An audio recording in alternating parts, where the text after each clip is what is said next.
What's up, everybody? Garrett back here, and we are here at RAD Recommendations, episode 11, talking about 1989's The Burbs. And my special guest today is none other than Mel from My Killer Podcast. Kiddo, what is up? And welcome to RAD Recommendations, episode 11. Thank you. Thank you for having me. It's an honor to be on here, and I am super excited to talk about The Burbs. It's my all-time favorite movie.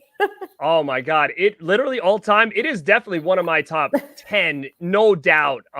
Man, this movie here, it's something else. I mean, it's weird because like it's considered a black comedy. I mean, when you rank this thing on your shelf, are you putting this under the comedies or under the horror? Which one are you doing here? I mean, I always considered a horror comedy, but I guess it's not. So I don't know. There's so many horror elements to it.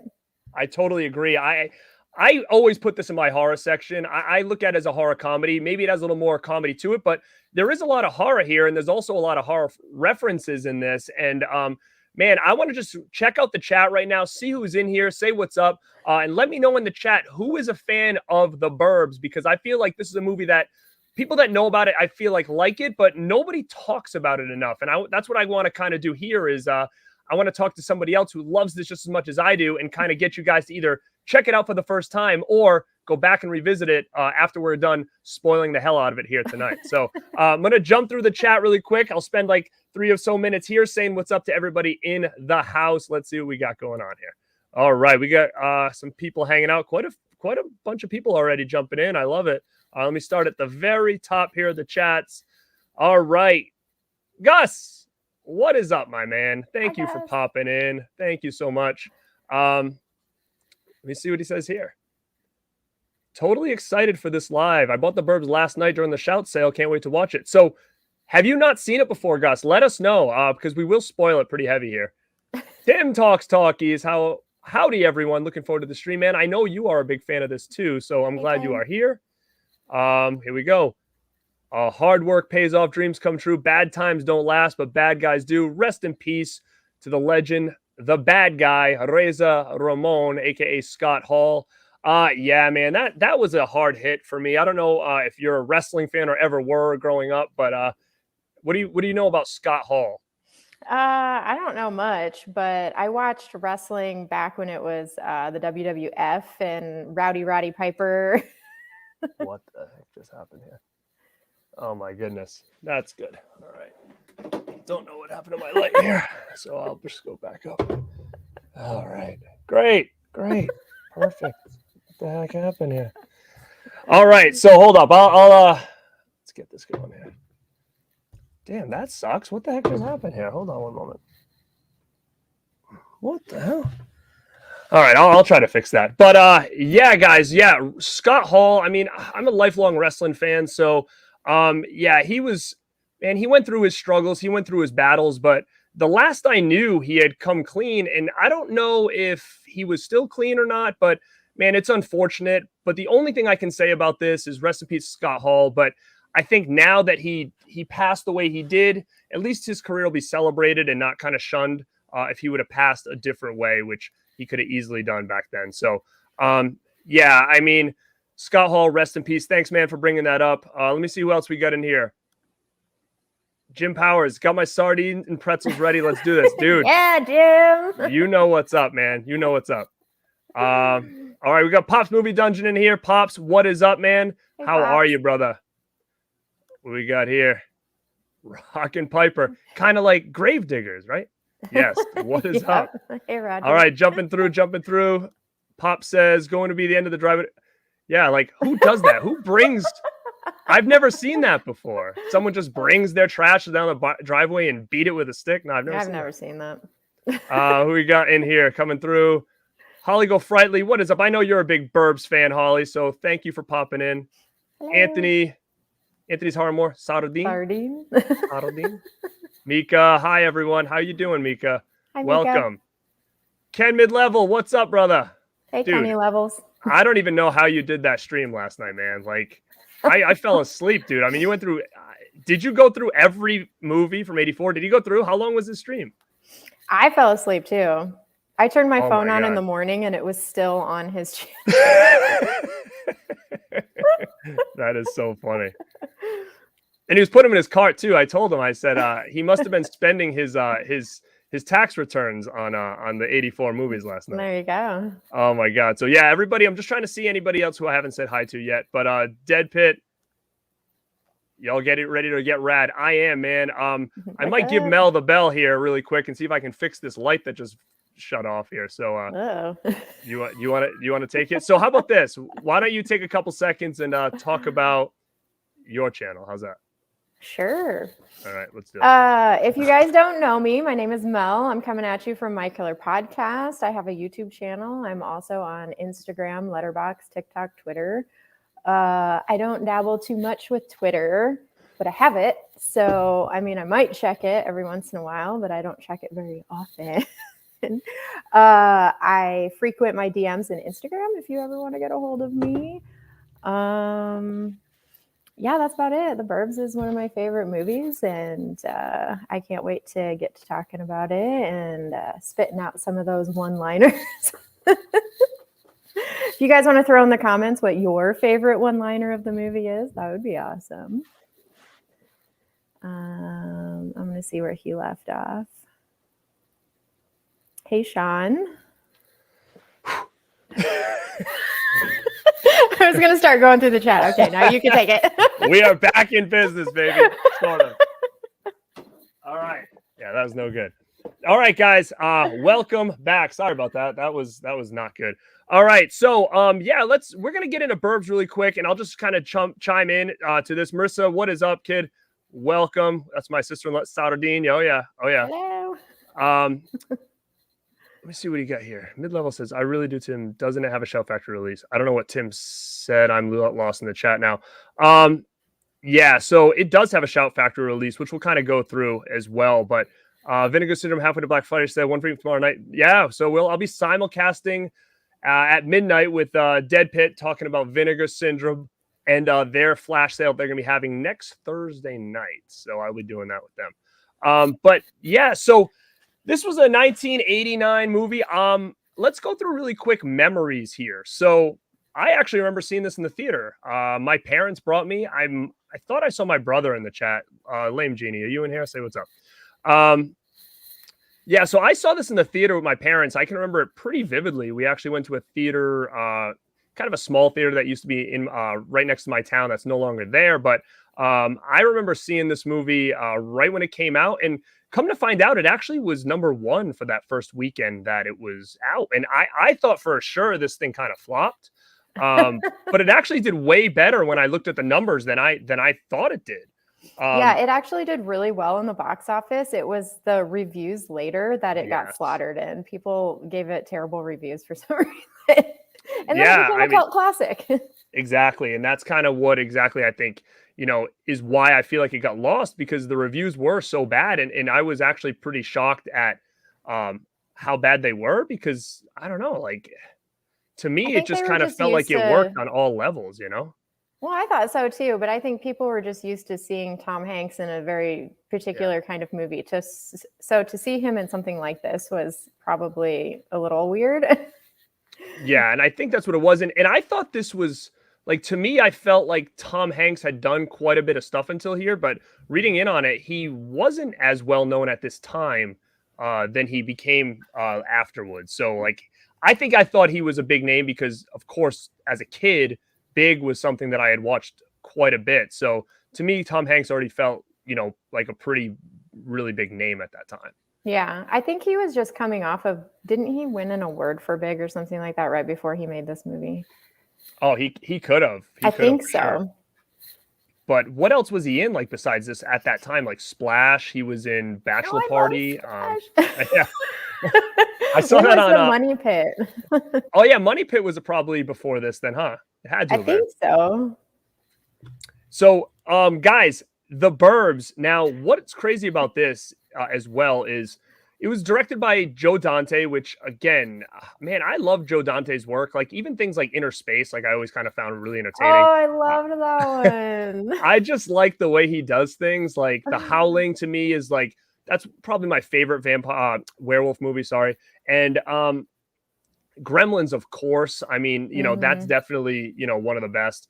And I just really like his style. So this worked for me, like I said, on all levels. And what's crazy is the cast in this movie is phenomenal. Like, I mean, you talk about names, like you had like Tom Hanks, Carrie Fisher. I mean, you had Corey Feldman, Courtney Gaines, man, Bruce Dern, the guy Rick, he passed away. He's from My Little Monsters or whatever. Rick DeCunham or whatever, I think his name is, something like that. But I mean, and then you had like Brother Theodore and all those in that cast. And I mean, Dick Miller was like the trash man. So this had a huge cast. It's like everywhere you turned, you knew somebody, and I really liked that about it too. And again, why I'm surprised that the reviews were as bad as they were, because the cast itself was so great. So what are your memories? Because again, mine was going to the theater and seeing this for the first time. And what about you? I am super jealous you got to see this one in the theaters. I would have loved to have gone to see this one. I actually don't remember. Maybe that just shows my age compared to you. I don't know. Well, how old are you? Oh God, I don't know if I want to say that. I think I'm older than you think I am. I think I'm older than you think I am. Oh no, we're probably the same age. Oh, maybe. I mean, that would be good. So do you remember this being in the theater at all, or not even? I don't remember it being in the theaters, and I can't actually pinpoint when I saw it for the first time. I just know that my mom always had the VHS, so it was just always something I could grab and watch whenever I wanted to. So I started watching it when I was a kid, and it just kind of traveled with me through the rest of my life until now. So it's probably the one movie that I've watched the most out of any movie in the world too. Really? Yeah. Wow. I mean, that's incredible. Like I said, because, I have this Burbs poster on my wall. I've kind of rocked for, since I started this channel, and, there's not many people that comment on it or anything like that. So it's just crazy to see that this was something that you been watching really nonstop. And, but you do find a handful of people that really champion this movie. And when they do, man, it's just like they go nuts with like the one-liners and stuff like that, because they really are like unreal. And we'll get into that. Like I said, we're going to spoil this thing on all levels here, but really quick, I just want to again, I don't want to lose this chat because I like to kind of get them included in here. I'm just really lost on where I am, but I will take a look right here. So let me see what mid-level says here. I do need to give this movie a shot. The tone threw me off the first time I watched it. I can see that. I guess it all depends on how you're going into it and what you're thinking you're getting. I was a little kid, and this to me was a real gateway to the horror genre, in my opinion. And the Burbs really connected with me because that's kind of how I grew up. Like, that was my neighborhood in a way. Like, I lived in a very suburban neighborhood, like middle class neighborhood, and all the kids would go out and play. Like, so movies like this, and I've talked about this before, like Fright Night, the new one, Summer of '84. There's another one, Night Visitor. What's the one with is it Shia LaBeouf there? What's that one? Disturbia. Like, all of those movies I really love. Like, I connect with that. Like, I feel like I'm just a real big fan of those suburb, what's going on in my neighbor type of movies, because that was really how I grew up. Like, the neighborhood kids would hang around and just sit outside, and there were neighbors you knew, neighbors you didn't. You always assumed, what is this guy about, this, that, and this. You always had you kind of had some judgment on a lot of the people in the neighborhood that you didn't know. No peeping, but like, what it was like, you always had like these houses like that you always kind of looked at, and they were always kind of creepy. You didn't really know who lived there. And the thing that really was crazy is when you actually went out for like Halloween and you could like kind of see like in these houses or whatever, that's when things kind of also got crazy, because the creepy houses that you kind of thought were creepy, all of a sudden Halloween comes and those are the people with all their lights off. Like, you weren't even allowed to go in there. Weird. Yeah, so like all the lights were off and stuff, so we never really get to see like what was inside. But yeah, that's how I grew up. And I think I listened to your one of your shows, and you didn't grow up that way, correct? No, I was polar opposite. I grew up in the middle of nowhere. My movie was more like Children of the Corn. Oh yeah, so we have something in common with the Courtney Gaines character here. Yeah, so I grew up in the middle of nowhere, but I always wanted to live somewhere like that and have neighbors, and I think maybe that was my appeal to it. And also Corey Feldman, I'm a big fan of the Coreys as a kid. Yes. You know, growing up, I watched all their movies and stuff. So he might have even been the reason why I watched it for the first time. I don't know, but so yeah, that was my Curb Appeal. Yeah, I don't know exactly why my parents brought us to this movie. Man, I don't even know. Is this PG-13? Do you know? It's PG. It's PG. That's what. So that's probably why my parents brought us there. Because I was like, so if that gives you any hint, I wasn't old enough to see a PG-13 movie at that time. So if you guys want to kind of break that down. But yeah, so they definitely took us, and I'm curious on why. And I don't know if it was something like maybe I saw the commercial, I really wanted to see it. Maybe they really wanted to see it. I was a big Corey Feldman fan as well, like with things like the mostly like the Goonies and stuff like that. So maybe that was kind of the reason that they brought us. I'm not sure if my brother was with us. He's younger than me. I mean, maybe he was. But yeah, I mean, that was my first kind of introduction to the Burbs. And I can remember also renting it on VHS and watching it with like the neighborhood friends and stuff like that. So again, hold on. I'm definitely getting lost in here. So Jim Powers. Oh, Lame Genie is here. Let me see what he's going to say. Let me see what he says. So this is my brother here. So if you guys don't know Lame Genie, they're a band that cover all things video game music and turn them into like heavy metal songs and stuff. So definitely check those guys out. Top quality material and stuff. Their quality is great. You've probably seen my brother on some of my videos as well. So no one that likes the Burbs just likes the Burbs. They're obsessed with the Burbs. Yeah, I agree with that. You're probably right. Exactly with that. And I can see where mid-level didn't like it because he said he was expecting like a straight up horror movie. Yeah. So I can see you going into it and being like, what am I watching here? Like, this is more like something you would have seen maybe like a hyped, souped up episode of like, Are You Afraid of the Dark or something like that. But yeah, if you were looking for pure horror, then I can understand why you didn't really like this. So yeah, I think people either expected a funny family movie or they expected a horror movie, but it was like this weird in between, and it's not really appropriate for anyone. Exactly. Like if he was expecting Fright Night, then that's probably why he was like, all right, what is going on here?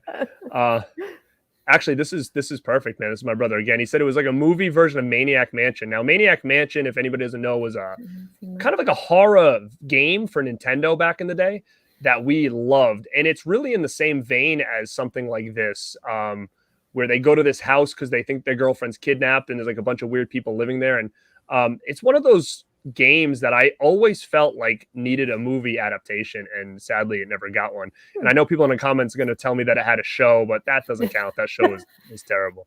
It didn't even have like anything to do with it.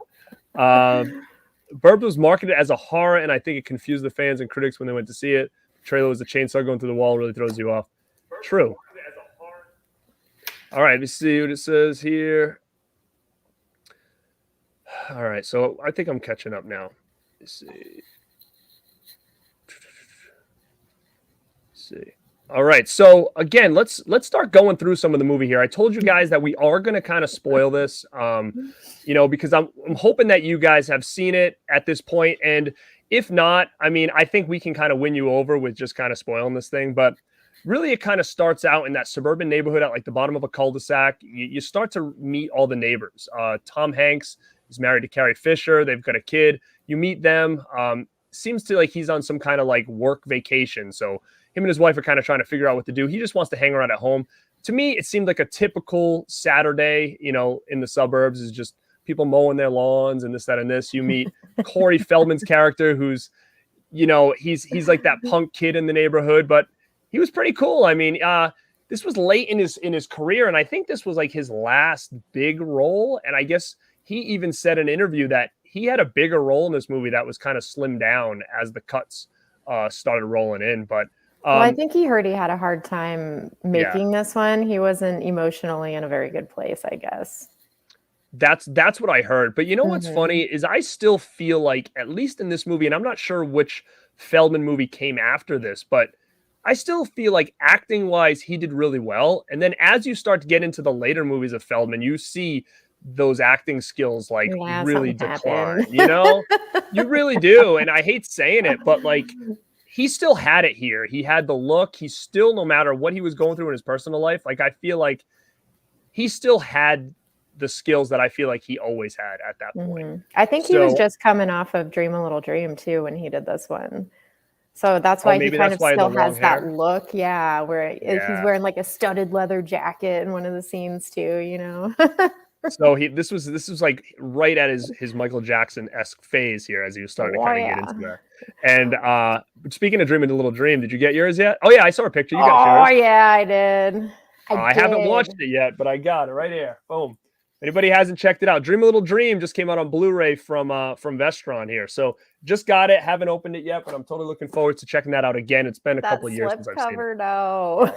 So nice, right? It's But what's the deal on the people were saying that the scenes on the back aren't in the movie? Is that Oh, I right? don't know. I didn't look at that. I mean, I'm gonna say I don't think they're from the movie, but Dream a Little Dream is one of those movies where it keeps going back and forth between Mhm. timelines, like between. So I don't know if maybe it was, but it just seems like very weird choices of pictures to put on the back of this. And I can try to show you really quick if I can get my ring to. I don't know if you can see that, but it's like a man kissing a woman and then a guy painting a picture. Do you You know if that know, is in the movie or not? I don't remember. I saw that one picture of the guy and the chick, and I was like, who the heck are those people in the movie? So I was Yeah, kind of wondering about that as well, but I just assumed I just forgot or something. But that's maybe well, that's maybe what I'm. it's not from the movie. Yeah, like that's what I was thinking too. Is that maybe I kind of messed up, like because again, because they travel back and forth between timelines with like the older Mhm. people and that, I thought maybe for sure it was them, but I Hmm. don't know. People in the chat, I'm gonna start catching up because I'm way behind. We got to. I appreciate you guys. You guys are going nuts in here. So I thank you for that. I'm telling you, I'm usually really quick on this stuff, but that whole lighting thing kind of threw me off here. So let me just get in. If I skipped you, I'm so sorry. Good Real Hunting, welcome. Always wanted to check out Brett the Burbs. Hopefully now is the time that you check it out. And Alexander, I don't know if you watched my last rad recommendations I just did, but we were talking about this. Shout Factory included the work print. Yeah, I'm shocked because we can get into it now. I guess originally Arrow put out their version, which had a different cover art, like little Here, artwork I on the have it. inside.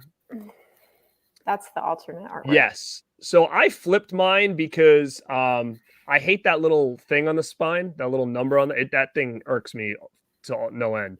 Like, do you have? Oh, you don't have that. It's like a little like sometimes maybe this one doesn't have it, but I ended up flipping this because it didn't have that thing on there. But yeah, so I have the original poster art, but this had the work print on it, and that's why I kept this because I would have probably got rid of it when I got my Shout Factory one because I thought it didn't have the work print, but it does. And Hmm. if you guys haven't checked that work print out, it's definitely worth it because it's longer. There's scenes that are not in the original that were cut. The ending is different and the music is different. Hmm. Sadly, though, the quality isn't HD on the work print, which kind of sucked, but it is what it is. But it's definitely worth a watch, especially if you've seen this movie a lot, to go back and check out that version of it. But I did hear today, and if anybody else knows that they actually said that the Arrow looks better still than the Shout Factory. Oh yeah, I Um, saw that. so I don't know. I don't know how true that is. I haven't watched my Arrow since I got the Shout Factory. So um, I don't know. Well, and I'm kind of hoping too, the more we all talk about it, maybe Shout Factory will put out a 4K. I hope so too. I hope someone does for sure. I mean, Shout Factory would be great. You remember when did you get the Burbs when it came out like in that weird like Best Buy exclusive? Did you get that? What was it, a steelbook or what was it? No, it was like I don't know. Universal, I think, put it out. Like Best Buy, they did like these 4 movies came out on Blu-ray, and it was very like bare bones. The Burbs. Mm, Um, I have the standard. Is this one? is that oh, what company put that out? Nobody? Like just It just wasn't says Shout. yeah, no, this is just the Yeah, standard it's that. Universal one. Yeah, that must be the one then. Yeah. So Yeah, that it's was really bare bones. There's not even any disc artwork or anything. yeah, that's the one. I had that. I think I gave it to my brother when I got this on edition. But yeah, so you have that one too. Wow, you got them all. So Oh yeah, I as kept I'm all of going them. through, as I'm going through the comments here, why don't you do this? Show us from the beginning to end on what editions you have there. So like, Oh my do you have god. VHS over there? I do have that. I had to fight Woo! my mom tooth and nail for this. It's really beat up too, though. So that was your childhood one? Yeah. Oh, That's why awesome. I wanted it so bad, because I could So I good. could have probably found this online, but this Right. is the one that I used to watch when I was a kid. Oh, that's Aw. great. So then all that little banged up is all, that's all It's history right nostalgia. there, Yeah, it's all nostalgia. You probably bit that corner off or something like that when you were a kid, Yeah, probably. I don't know. And then I have the standard release. I just showed that one. I Yep. have the Arrow one. Yep. I have the Shout Factory one. Yep. Oh yeah. I do have the DVD. This Heck one yeah. this one actually came with a booklet too. All right. That the color is off on this one, so I don't know if that's sun fading or if it was just that color. Oh, is that when you were watching it outside that day? Yeah. I might have just left it outside. Young and dumb. Just leaves it outside. I'm just gonna leave this here and go play. Yeah. I have the Arrow Steelbook, which Oh, I you have that? I had to hunt this one down. It was ridiculous. I haven't even opened it. I don't even So is that image on the pricey back now? is really cool. I paid a lot of money for this. I'm not even going to pretend like I didn't pay a lot of money for it. But the last one I have, and I think this is the French edition. Wow. Holy whoa. This is never like a seen that in my huge life. media book right there.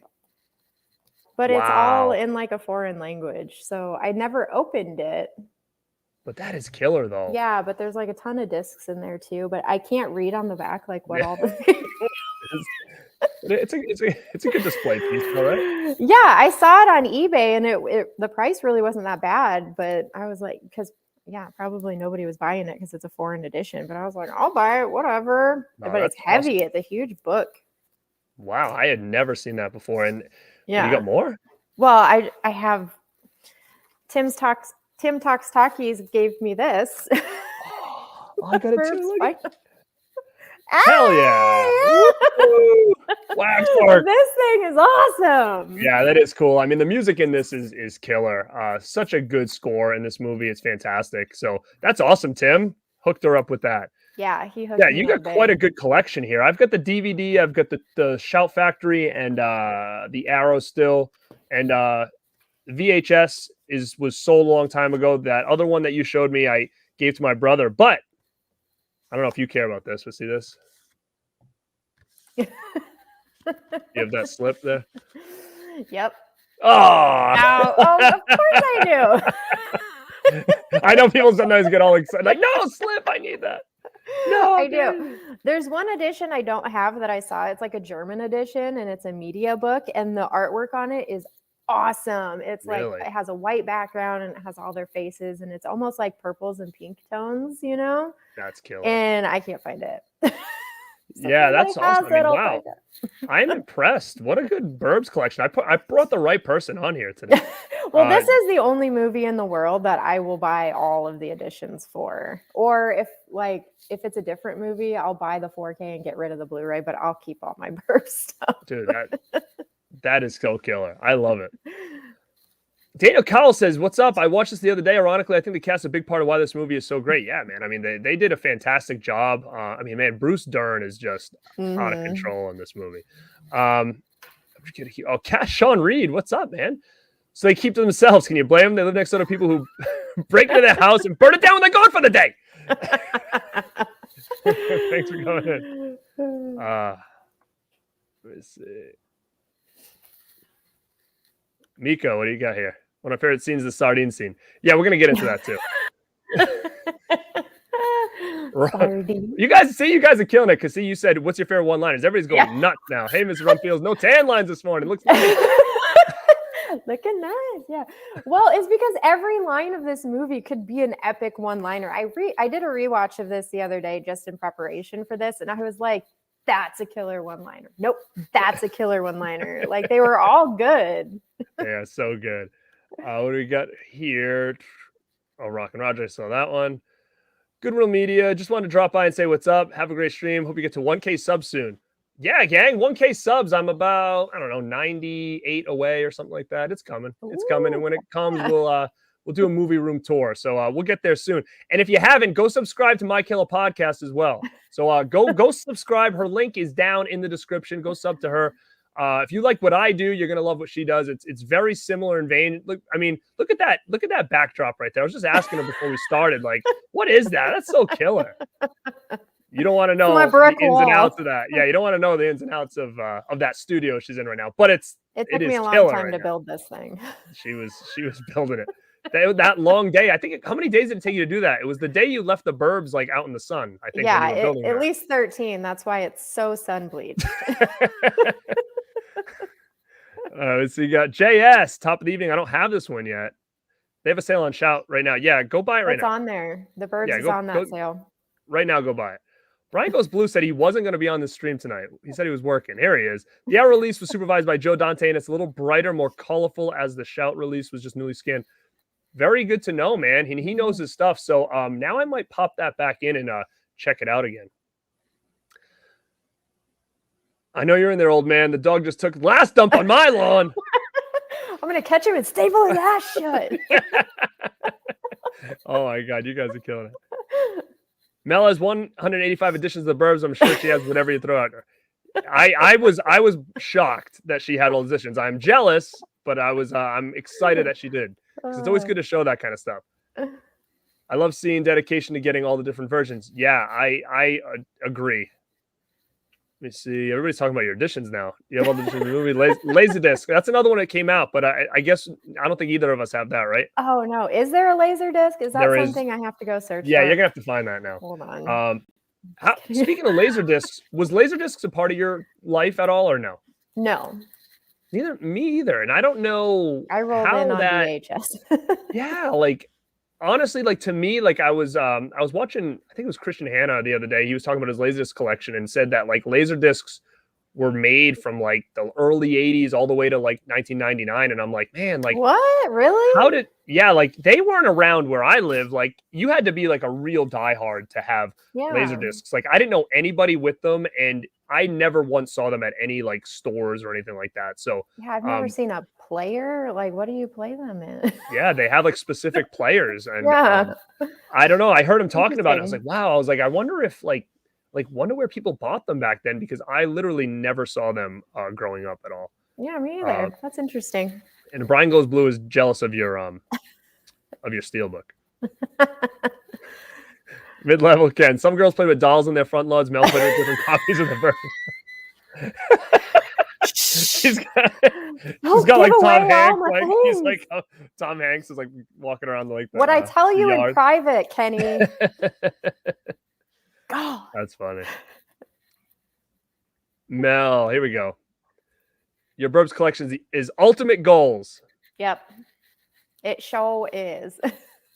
That's about a 9 on the tension scale there, Rube. That's a good one. You should already be well past 1,000. Oh, well, I appreciate that, Tim. I appreciate that. I think both of us should be, to be quite honest with you. All of us. Let me see what we got. Who's this here? Burbs is one of the handful of movies I occasionally check out to make sure they aren't making a remake. I couldn't bear it. Same. Yeah, I don't think you could really match the comedic element to this and how everybody worked together. I just don't really think you can. I don't think they ever will either. I don't feel like this is one of those movies that warrants a remake. You know? Yeah, I mean, they're gonna look at what the critics said and be like, yeah, they're gonna look at the reviews and they'll be like, tell us. The kid next door is a meatball. I want to kill everyone. Satan is good. Satan is our pal. Yeah. So Esteban, what's up, dude? He came in to say, what's up? What's up, man? Trying to donate. Yeah, man. See, that's another thing. Like, unless I have 1,000 subs, I don't have any. You can't donate anything or super chats or nothing. But is that how that works? You have to have 1,000? So you need to be 1,000 subs, and you need to have a certain amount of like watch time. So basically, when you're allowed to monetize your channel, that's when super chats can turn on for you. Oh, well, I guess. So yeah, it's all good, man. Hey, I appreciate you coming in here. Soon enough. Dead Pits in the house. Laserdiscs were more popular in Japan. So yeah, dude, you guys are killing it. We are flying through here with comments and stuff. So again, getting back to the movie and the one-liners. So basically, this new family moves in next door that they're suspicious of, and they're called the Klopex. And they don't know how many there are. You know, they figure out the son tells them that there's 3 of them. There's 3 Klopeks. Because I saw him digging in the backyard last night, and you know, then that people start and they said, what are they digging for in the yard? And they just seem very weird. And they start kind of making rumors amongst themselves that maybe these guys are murderers. And there's noises coming from the house late at night. So finally they get the balls to kind of go over there and say what's up. And, you know, the first time they kind of go over there, it doesn't end up well. There's an issue with some bees. They fall through the deck. There's issues with bees. They knock on the door and the 9 turns to a 6. So then the number is 666. Yeah, like those things though is I think what works too. Like those little things when they knock, like that's the comedic element that I feel like just they kill it, right? Like the comedy is subtle sometimes, you know, it's very subtle. But once you watch it a couple times and you pick up on how it flows and the rhythm of it, it's hilarious. Now, do you find that a lot of these things that we find funny, like these one-liners, like it's weird because it's like I'm almost thinking like was it made to be comedic or it just came off? Maybe not. I don't know.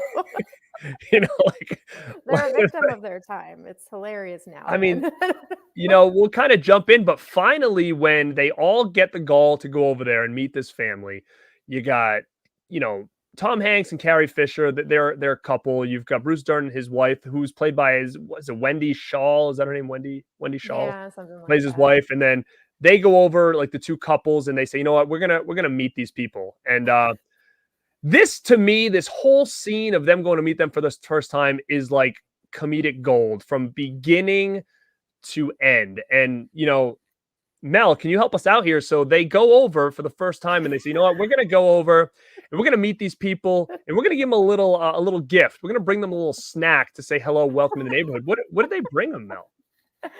They brought them some brownies. Oh my God, they brought them some brownies. So guys, we got some brownies here to celebrate the Burbs. You know, it's like we're reenacting that whole scene. So Mel's got the brownies. Sadly, so they roll up and then Rumsfeld falls through the deck again in another hole, and he dumps the brownies all over the ground. And then what does he say after that? He said, there go the goddamn brownies. But the best part is he picks them up, puts them back on the plate. And then when he walks through the door, he's like, here, something for the old sweet tooth. And there's like leaves and dirt and shit all. I love it. And then Hans holds them and then he just looks at him and he smells them. Like they're still going to eat them, I guess. I don't know. You know, it's another part too in that scene that always kind of got me is when they ring the doorbell and he falls and all that stuff. And then Hans peeks out the window and he's looking at them and he's like, who is it? I'm like, dude, you see who it is. Like you see them. It's not like he stands up behind the door. He's looking right at him. Yeah. And then they go in and dude, Bruce Dern, Rumsfeld in this scene, like bullying poor Hans was such money. He nailed it. He made this is where you start getting a lot of these classic one-liners. So the big one, like Courtney Gaines is line, which again, is it supposed to be comedic? Because it's freaking hilarious when Bruce Dern walks in, sees a picture of a girl on the counter, just grabs the picture and he's like, pretty girl, friend of yours? And then what does Hans say? Came with the frame. Came with the frame? And that line is even Courtney Gaines like says. So for instance, that Burbs poster I have right there is signed by Courtney Gaines and it says came with the frame on it. Oh like my God. Yeah, that's if what I had to you're write. Ever wanting to sell that or give it away for free. Well, I'm telling you, you gotta find Courtney Gaines. You gotta get a Burbs poster and have him sign it. What's crazy too is I actually brought this to Rhode Island Comic Con to meet Carrie Fisher, and I thought to myself, "Oh my God, like, is anybody else here gonna have a Burbs poster for Carrie Fisher to sign?" And I was so excited. You'd hope so, but probably not. I mean, you would think so. Yeah, you would be like, "Oh, I hope so," but yeah, everything was gonna be Princess Leia, and so I the day before it got announced that she had fallen ill and couldn't make the convention, and I was like, "Oh no!" And then she shortly passed away after that, which really sucked, but. I mean, she was like the main guest at the Comic-Con that I went to, and I specifically bought tickets to get her to sign that Burbs poster. So sadly, Courtney Gaines is the only one on that poster. I'm trying to think, is there anybody else I met? Yeah, I met Feldman, but I don't have him on that. But yeah, definitely it's sad, you know, what happened to Carrie Fisher. And when you look at the people in this movie, there's a lot that have passed away from this flick. And Bruce Dern, like, how old is he? He's got to be pretty old now, right? Yeah, I have no idea. I mean, it's I would love to meet him before, he passes or whatever. I mean, he was I just so always good in this. imagine that his character in this movie is who he is in real life, or at least I hope so. That's what I feel like too. Exactly, I do. I'm like, that's who I want him to be because he was so iconic in this, and that, I know he's done a lot of stuff, but that is like what he's embedded in my brain for. Mhm. Well, there's a moment in this particular scene. So I don't know if you know this, but there was a writer's strike going on during parts of the filming of this movie. So a lot of stuff was improvised. And one of the things that he improvised was when he was picking at the wall. And then he rips off this huge piece of wallpaper. And then he realizes what he did. And he like tries to put it back. Yeah, like he cares improvised. nothing about like these people's house. Like, imagine going into somebody's house that you don't know and just start ripping their wallpaper. And like he just clipped it, and then he started pulling it. It was like going like he rips like a huge piece off, and then he looks around and he's like trying to put it back on. Yeah, so I mean, he improvised that, and it's genius. It's hilarious, and he didn't do anything. So genius. Yeah, I mean, they were probably on set like, why is he ripping that wallpaper? Yeah. He just doesn't care. Yeah, no, he's like, whatever, I'm gonna do this and it's gonna be hilarious. And it was. Yeah, so they bring the dirty brownies in, and they all kind of sit down, for a little face to face. Yeah. And so then you got the Klopeks now. They're like, okay, these neighbors are in our house, like we've got to be somewhat, homies. So they're sitting down, just kind of chatting away.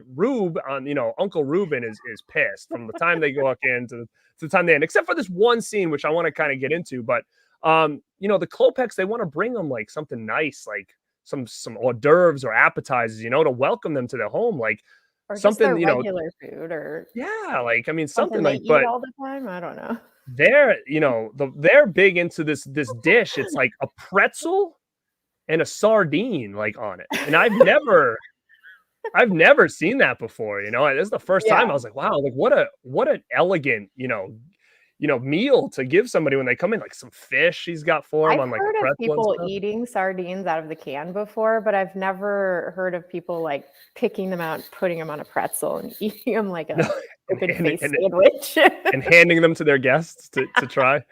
And it's such a great scene. Everybody like is like, hell no, like I don't want that. Everybody's like, no. And then of course gross. Tom Hanks has to like, Tom Hanks gets the look from his wife, like, come on, be a good neighbor and try it. And he's like, oh, I'll try it or whatever. Well, speaking of that, guys, I got some sardines right here, right? I've never eaten a sardine in my life, ever. And it's probably going to stink up my house. And I got some pretzels here too. So I'm going to try this Klopek snack right now. I want to get this out. I'm going to try this because the Klopeks really like it. And I just want to see, is it as bad as like Tom Hanks made it seem? Because he was kind of like choking on it. Oh, and, just the straight ASMR of him chomping on that sardine. So when you eat this, you get. I'm gonna get right in here, yeah, because it was like. All right, hold on. Let me see what I got here.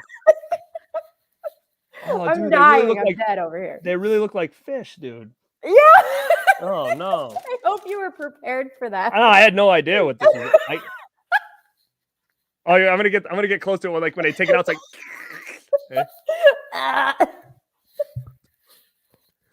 Oh, dude, this stinks. Is it like the whole fish, or is it the ones with the head cut off? It's got the head cut off. Look at this. Oh, it's dripping. It looks just like it did in the movie. Oh no! All right, ready? Get this over. You have to swallow it too.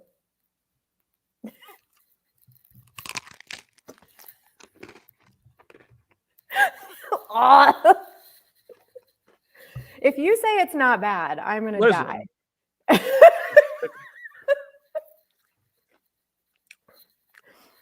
You know what? Listen. No. Don't make me go buy a can of sardines in a bag. No, here's the problem. It's not bad.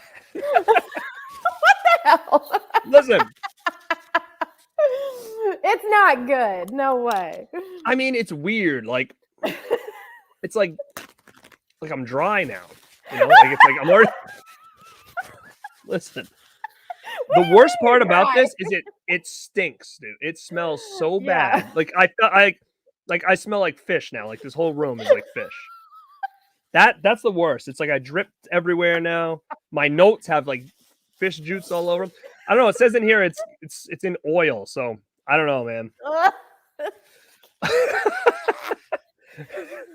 Yeah, it's like a weird aftertaste too, but yeah, so again, You're just gonna be munching on those throughout the rest of the yeah, stream. like I think I might have another one later, but they're just messy. So like I don't know how they got those all like not to get really messy unless they were dripping all over the floor when he was coming out. Because if you watch in the movie, it takes Tom Hanks forever to get one of those out of there. So like get in there.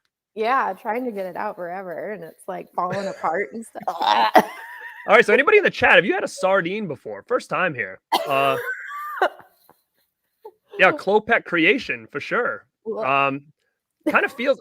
Lame Genie had a good one. He says packing dust. That kind of actually tastes like it has packing dust. Like right now, I feel like I'm dry or something. Like, it's like weird. Oh, Mika says she doesn't mind sardines. I don't mind sardines. Try. Oh, you got to get the pretzel though. That's the key right there. Oh the yeah. All right, I got some liquid death. I'm gonna drink up right now. Here. I'm not gonna lie. My mom used to eat oysters out of the can, and I was like, "That's gross." Oysters, not bad, not bad. No way. How about you? Not having any brownies? Oh yeah. Is there leaves on them or anything? Or dirt? No. I was like, when you said you were gonna try the sardines, I was like, perfect. I'll eat a treat too. I'll try the brownies. People are like, why are you baking brownies today? It's like a Wednesday. I got a show tonight. Yeah. It's a special one. The only time I allow myself to eat brownies. So what's gonna happen is, you know, when we're done, she's gonna have like brownie crumbs all over the floor, and I'm just gonna have fish guts all over my floor. So we got a little cleaning up to do when we're done here. Sweet and savory. But yeah, so like, dude, that scene is just so iconic and so great. And we were talking about Ruben, who's the uncle, and he's like so like every time you talk to him, he's like, nope, like, you know, he's like screaming and stuff. So he asks someone a question like, oh, Klopek, what is that, Slavic? No. Screams at him. He's like, oh, it's about a 9 on the tension scale there, Rube. But then there's this one scene that I always find funny, and I don't know if you picked up on it like the same way, but or next time you watch it, you will. But like, he's yelling kind of, and they're like, you know, whatever happened to the Naps that lived here? Like, we didn't even see them move out. And he's like, oh, unfortunate for the Naps. And then he's like, yeah, I didn't even see like a moving truck. I didn't see like a moving truck out there like at all. And he gets fired up. He's like, what do you mean there was a truck parked out all day? He like screams at him. Right? And then, yeah. And then the next line, he's like, you know, who is it? Who lives here? Just like, he's like talking to like Hans or something like that. And all of a sudden he's like, no, please. It's just me, the young boy. Like he was nice for like a second. He was like so nice. Like, and that always like, I was like, dude, he totally changed like his whole like demeanor. He like screamed at him, and then all of a sudden he's like, no, please. It's just me, the young boy. And my brother, the doctor. The doctor. And then we meet the third Klopek, who's the doctor. I love this part too, because when he comes in, the door opens and it's like this huge shadow, and you're like, oh my God, who's this gonna be? And then it's like the smallest dude in the world walks in the door. He was like cute, like a cute brother. Adorable. cute little doctor. And then he came out and like it. And what was cool about this is, like you said, when he came out, and it almost looked like a Frankenstein monster's coming to, it's like, and you see the big shadow. And the music, and my brother, I think, said this in the chat, is that the music is like scary, like it's like, oh my God, what is it going to be? And then as soon as you see him come in, and it's like it's like a cute song, like they kind of changed the music. It's like, and he was like, oh, we have guests. And he's all polite and adorable. He lights the candles for the. He thought it would be romantic for the lady. Oh my God, that's hilarious. See, this is why this is a comedy, because he's like, oh, I lit these candles. I thought it'd be romantic for the ladies. And then you see the candles on the table, and there's like 45 candles like in the middle of the table, and the flames are like, they're almost angry, you know? Yeah, it's so funny. Like everybody's like kind of not going near it because it's like so much fire. Like there's so much heat. There's so much heat right here. I'm getting these comments. People are talking about the sardines.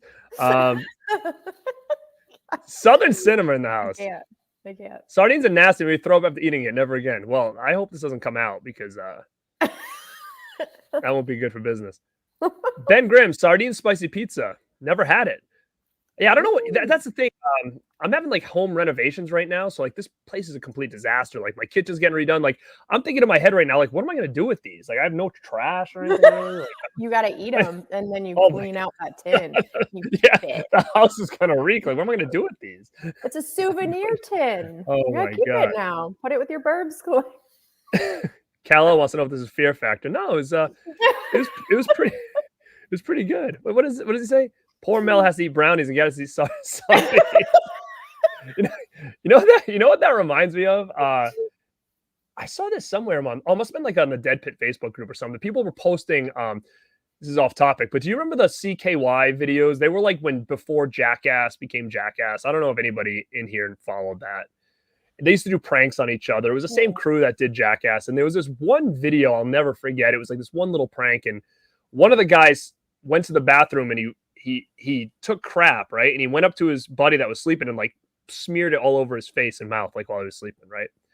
And the guy gets up and is like bullshit, fired up. He's like washing his face and he's screaming at the camera guy because the camera guy also is their friends. Like they're all just like in a hotel room, and he's like, I'm gonna kick him in the face. I'm gonna drop a brick on his head. Where is he? And he's like, he's sleeping. He's like, I can't believe you do that to me. And the camera guy says to him, just go get even with him. Pour like just put like jelly on him or something. And the guy looks at me, he's like, jelly? Like that dude just put. And that's what it reminded me of when there's like Garrett eats sardines, Mel can eat brownies. It was like reminding me of that scene with the guy. I never forget. He looks at him. He's like, you want me to put jelly on his face? The guy just rubbed shit all over mine. And you're thinking an even thing is jelly. Yeah, my brother. Good idea. Good idea. Put some jelly on. Yeah, see, I try to keep it. I try to keep it family friendly in here. I'm so polite. I said crap instead of the other stuff. Yeah, I try to keep it nice in here. Except when I'm with you guys, and you guys tear me down. No, I'm just kidding. Oh my God, a CKY mention. I live those. Still listen to band regular movies. Yeah, those were ahead of their time, man. Back then. Oh, everybody's writing jelly. I remember that. That was classic. I always remember that. That was like the funniest thing to me. So we're still chatting about Burbs here. So if you guys want to chime in anything in the chat, man, again, this scene in the house to me is just like such an iconic scene. Like it never gets old to me.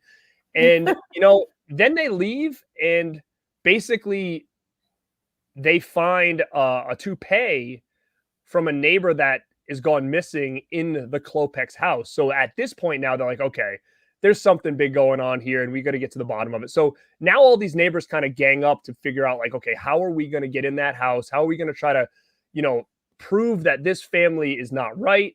And, then they kind of make some idea when this family leaves, they're going to, spend the day, trying to get in the house. So they make this big plan. And, I think it seems like a weekend. I mean, everybody still get the day off here, except for the Klopeks. They go out. They went away. Where did they say they were going? They were going out of town or something to like for a transfer. They had to go to the hospital to discuss another move or something like that. Yeah, and then you get the Bruce Dern like the character come out in his fatigues because he's like an army vet, and it's like that's just such an epic again with the music and stuff. Yeah, he puts his sunglasses on, and basically they just want to get into that house, and this is where again there's just so much to this. I feel like we're missing so much where. They're in the backyard with Tom Hanks and his dog's digging and, Art comes over and it's like, oh, it's just a bone. And come to find out his dog digged up a femur bone underneath the ground. And, so there's just a lot of clues that this family is not right. Yeah. So they thought the bone was the neighbor that was missing. Walter, no. And so, yeah, anything you want to chime in for, Mel, here on where we're at in the movie or anything, that you think stands out as far as where we're at right now? Well, I did want to mention that that's kind of what fueled the whole fire between the neighbors is in the beginning, Rumsfeld has this battle with Walter because he keeps letting his dog crap in his yard. Yes. And then the dog's name's Queenie. Which I don't know if you knew this, but coincidentally, Queenie was the same dog in Silence of the Lambs. Oh, the one put in the basket? In the basket, yeah. Oh, no way. It's the same dog, yeah. So, yeah, all the neighbors are outside and they're talking, and then Queenie's just kind of running around outside. She's dirty and alone, and that's what triggers them to go to Walter's house in the first place. And then they find, a struggle inside Walter's house. There's like a chair knocked over. So this is where the whole thing with the Klopex, they think may have done something to Walter. And then that's kind of how this whole thing gets triggered. Yeah. So then they're really under suspicion now. They want to know who the neighbor is, and they think these people have something to do with it. And talking about like horror elements, so you do get a lot of horror elements. As much as we said that there was a lot of comedy, especially when we're in the house and they would drop in one-liners, this, that, and this. I mean, there are a lot of horror elements in it. Like, for instance, there's suspicion of these people killing their neighbor, right? You got that. Art, who's the kind of the wacky neighbor, and the bachelor kid or whatever, and he's really egging everybody on, like, yeah, these guys are killers, these guys are this, telling stories about like this other guy who killed people. Yeah, he tells the story of the ice cream man. Yeah. So that's a horror story right there within the movie. Right. So he's kind of egging everybody on. And then, of course, Tom Hanks is also watching horror movies on TV. They mentioned The Sentinel, which was actually like, that's why I first picked that movie up back in the day. I was like, what is he talking about, The Sentinel? And it actually was a real movie, and it's a fantastic movie that Scream Factory put out. I think Corey Feldman's character said to him, like, oh, this reminds me of the movie The Sentinel. Oh, and, yeah. Yeah, and being a kid, I was always like, what is that? And, when I was starting really getting hardcore into DVDs, I grabbed The Sentinel because of that recommendation from Mr. Feldman in that movie. Really? I haven't seen The Sentinel. I should watch yeah. I think you definitely should check that out. Maybe that's on the sale. If anybody knows if that's on sale right now, definitely check that out. And then he's watching movies and he starts having like nightmares, and you start seeing like a lot of horror elements here. So for instance, he's watching TV, Exorcist comes on, right? Yeah, I was going to say, one of the movies is The Exorcist. Yep. Throws it on. Next channel is Texas Chainsaw Massacre 2 is on there. Puts it on again. There's actually another movie that's on there that not many people probably know. And it's like, it almost looks like they're doing some kind of, what are they doing? A cult ritual. Yes. And that's a movie called, Race with the Devil, which is another real cool movie that Shout Factory put out. I always wondered what that one was, because I was like, I recognize the other two, so this one has to be a famous movie. Why do I not know what it is? But maybe it wasn't. Yeah, it's not that well known. It's actually a pretty obscure movie for them to have that scene in there, because it's really not one that many people know. And like Shout Factory put it out, a Scream Factory, but it was on like a double pack, and I think Anchor Bay put it out back in the day. But it's a real cool movie. I think it's 70s, and it's about like this two couples that go on like a road trip, and they kind of run into like this satanic cult on the way. And it's a real cool movie if you haven't seen it. But yeah, so they reference a lot of horror movies in here. And then Tom Hanks has a dream, which is like a very horror-esque dream with like, that's where like that chainsaw through the wall comes through. Then he's getting sacrificed, and mind your own business. Is that what he says? Is that what he says to him? Mind your own business. Yeah, okay. They put him on top of a huge grill too. Isn't that what that is? Because they're gonna barbecue him up. It's like this giant grill. But the best part about this scene is when he wakes up. He wakes up, and then what's on TV is Mr. Rogers. So it really does, like, coincidentally, he plays him later on in life. Oh my God, good call. I forgot all about that. That is awesome. Yeah. I totally didn't even put two and two together. You're right. Yeah, when I was watching it the other day, I was like, oh my God, didn't he play Mr. Rogers? And then I Googled it. I was like, he did. This is like the craziest foreshadowing ever. Oh, definitely. Definitely. And it really sets a tone for this movie. Like this movie almost seems like it could be like, it's very cartoonish in a way, like, and it shows you the different elements. He goes to bed watching horror movies. He wakes up to Mr. Rogers. Like, I mean, it just really tells you what kind of movie you're in for here. And, and the dream was bonkers. And they have, I think on the work print, the dream's even longer, and there's a lot more scenes and stuff with it. Yeah.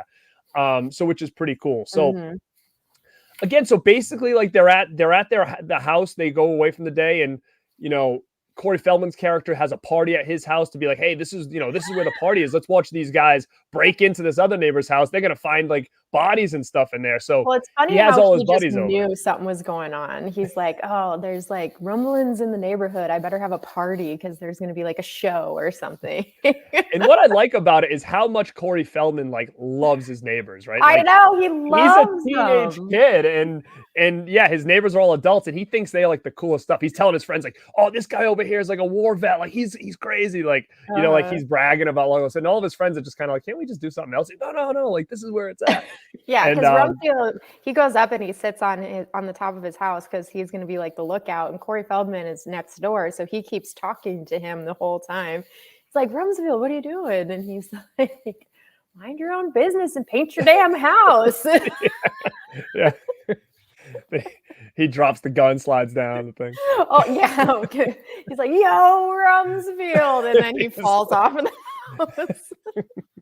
So yeah, so they're in the house, they're searching around, they're in the backyard, they're digging, they're saying, "Oh, where's these bodies? We can't find them." And it looks like that they're wrong. Like this is really not what they thought. So basically, they just destroyed these people's yard. They're in the house. They're destroying the house, and then they get a call from Rumsfeld, who's on lookout, and basically saying like, "Get out of there! The cops are coming." And they're bringing the cops. They know you're in there, and they run out of there, and they're in the basement digging. And basically, Tom Hanks hits a gas line, and it's game over. So like, well, the funny part about that is Art comes down and he's like, "Run, I hit the gas line." And he does. He just turns around and runs out and leaves Tom Hanks in the big hole in the basement. And he can't get out. I thought that yesterday when I watched the work print. I go, he didn't even try to help him. Like, no, not at all. He just pieced out. He's like, "Sorry." Leaves him in a hole to like just blow up. So then the cops show up, and then you've got this last act of the movie here where they're basically it seems like the neighbors were wrong, and these people are, this guy's a real doctor, he's a great doctor, and the cops are arresting all these neighbors and basically saying like, you guys were wrong, and they're putting them in the ambulance. Tom Hanks is pissed now at the other neighbors, being like, "How come you dragged me into this?" And he was all, yeah. So Tom Hanks, he gets out. So he gets out and he's blown up. The house actually does blow up, and then everybody thinks he died.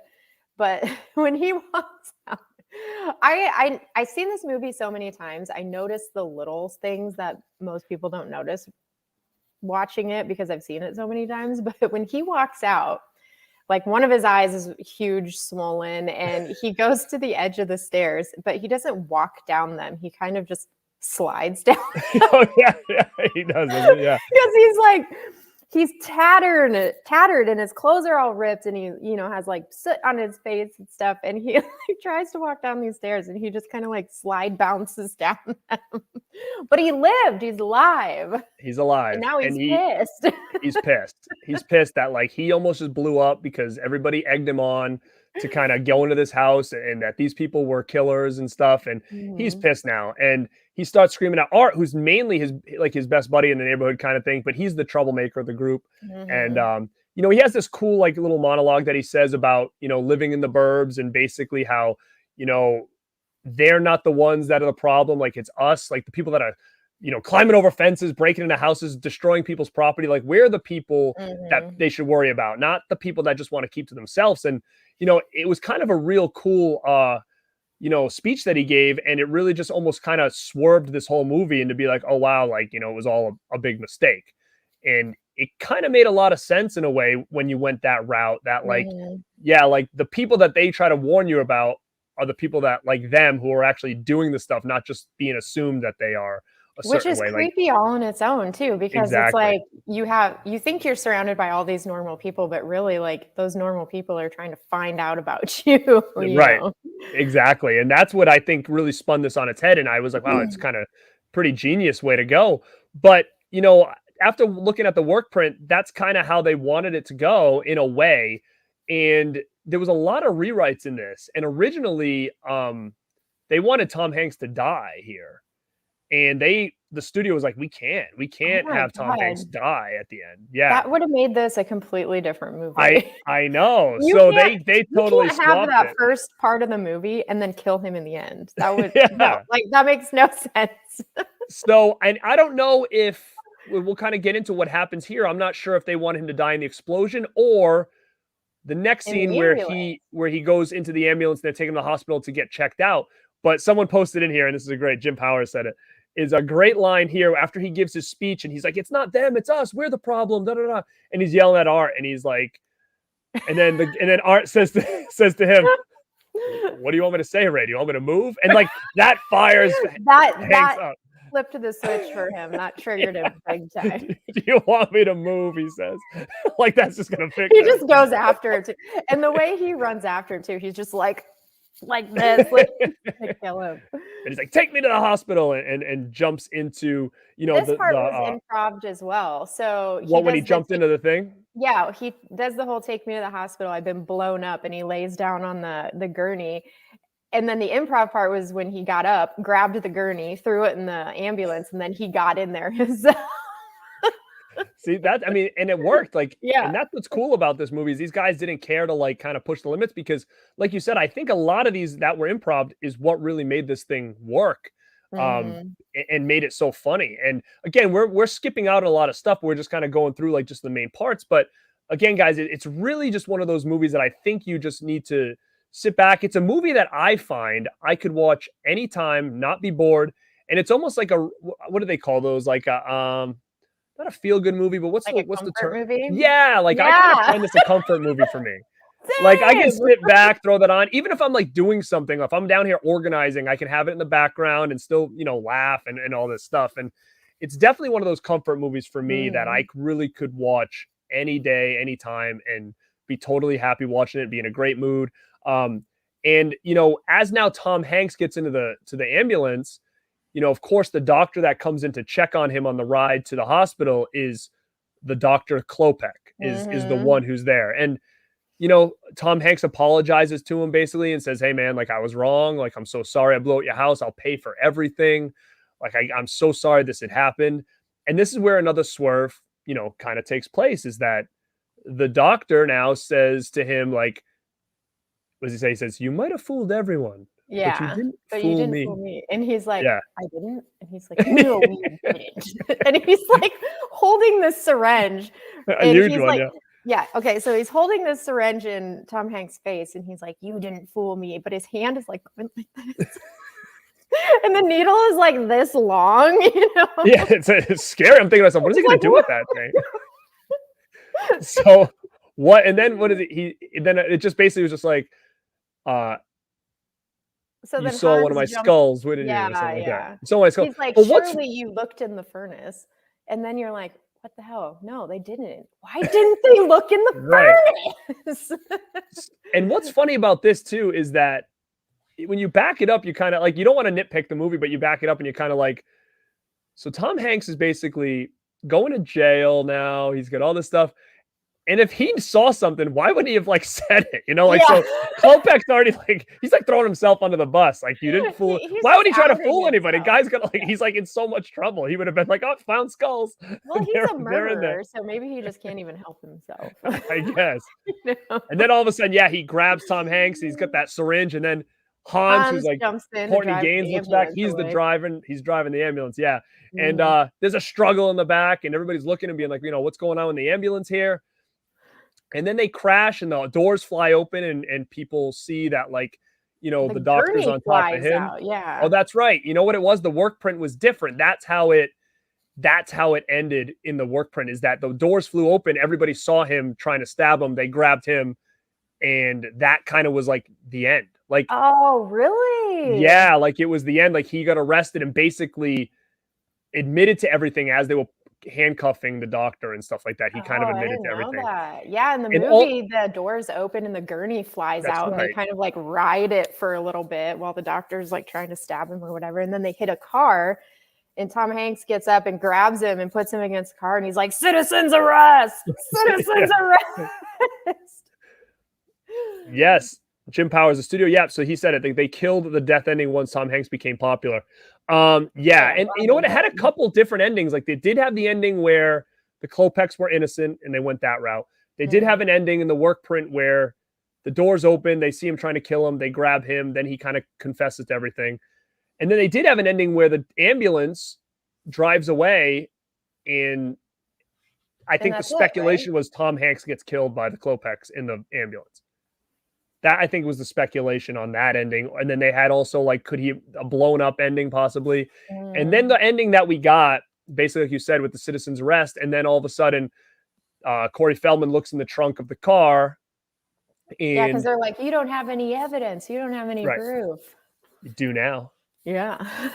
And then they pull back the blanket. Yeah, and there's just like 100 skulls in But there. there was like way more that, yeah, just because in the ambulance he's like, I want my skull, but he had like 50 skulls, and it's like, how many skulls do you need? What does he do with them? Puts them in the trunk and drives around with them. Drives around. He thinks he's got like people in the back. He's got peeps, you know. He goes in like, what's that lane? Like you can't drive on it unless you have like two people. He like always puts like a skeleton. Oh yeah, the commuter lane. Yeah, like, he has them in the back in case you want. People in the car. He's got like skeletons all over the place. So yeah, and you know what else? That was another. They said that was another scene that they went back and forth with. First, I think they opened it up and it was cheerleaders were going to be in there dead. That was one that they wanted to do. Like actual bodies. Cheerleader bodies, yeah, dead in the back. This is where they don't want to cross that PG line, you know what I mean? Yeah. Number 2 was going to be the garbage men were in the back dead. That was number 2. They were going to have those guys in there, Dick Miller and the other guy dead in the back. That was going to be the second one. And then I think the skulls was the one that they went with. Well, you want to know what's funny is at the end of the movie when it kind of just shows everybody walking around, the garbage men are there. And I was like, why are they there? Oh, really? I see. I never even noticed that. It's at night and they're there. Because like that's who Corey Feldman walks up to after he says his last line of the movie. He walks up to them. And I'm like, wait, why the hell are they there? But they were probably just there. Oh, remember that house that we went to? Yeah. Let's go back to that neighborhood that we hated. That's another really cool thing is after they dump out all the garbage into the street. Who's and going to the clean this garbage up? man, you are. Because you're a garbage man. That garbage sits there through the whole movie. Like people drive it. Walter drives over it when he comes back. The Klopex drive over it when they cruise back. Like it stays there through the whole movie. That is funny that it does stay there. Yeah, like they didn't really clean it up. That's a really neat detail just to leave in a movie. What did you say? Like we pick up garbage from cans, not from the street. Yeah. That is us too.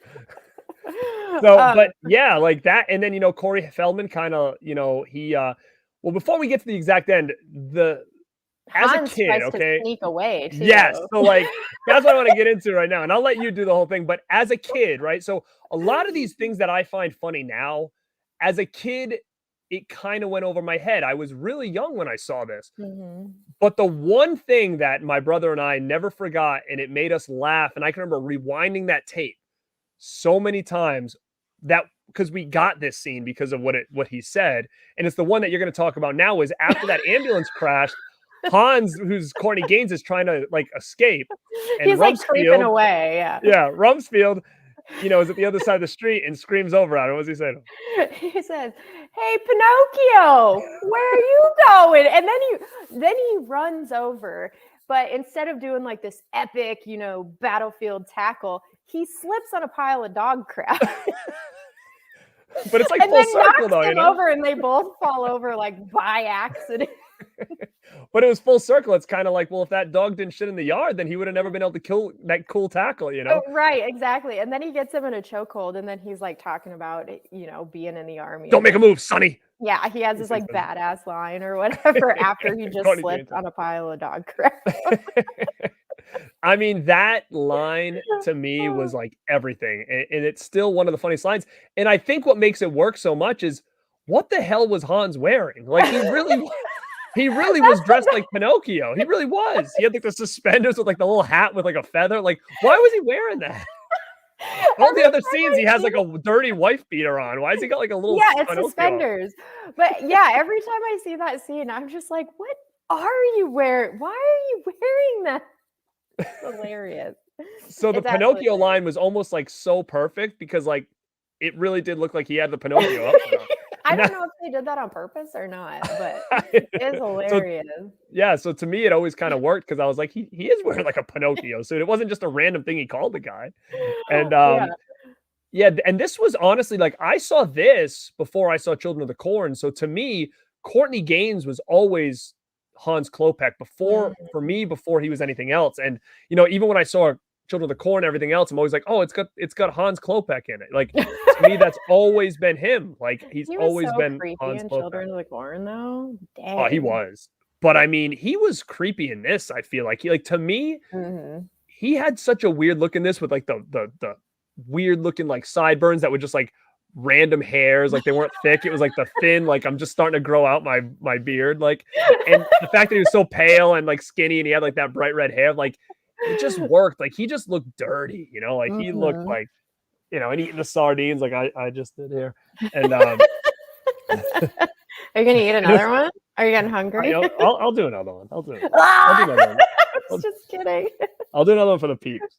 I need the Do protein. it. Do I need the it. protein here. It's late. I'm gonna go to You bed with some like protein in it. there. I think you like it. I like this Klopek snack. I just don't want it. Oh, it fell off. Oh, dude, it keeps falling off the pretzel. How did he get it to balance on this pretzel so good? Yeah, mine are like disintegrating in my hands now. Well, yeah, they just fall apart.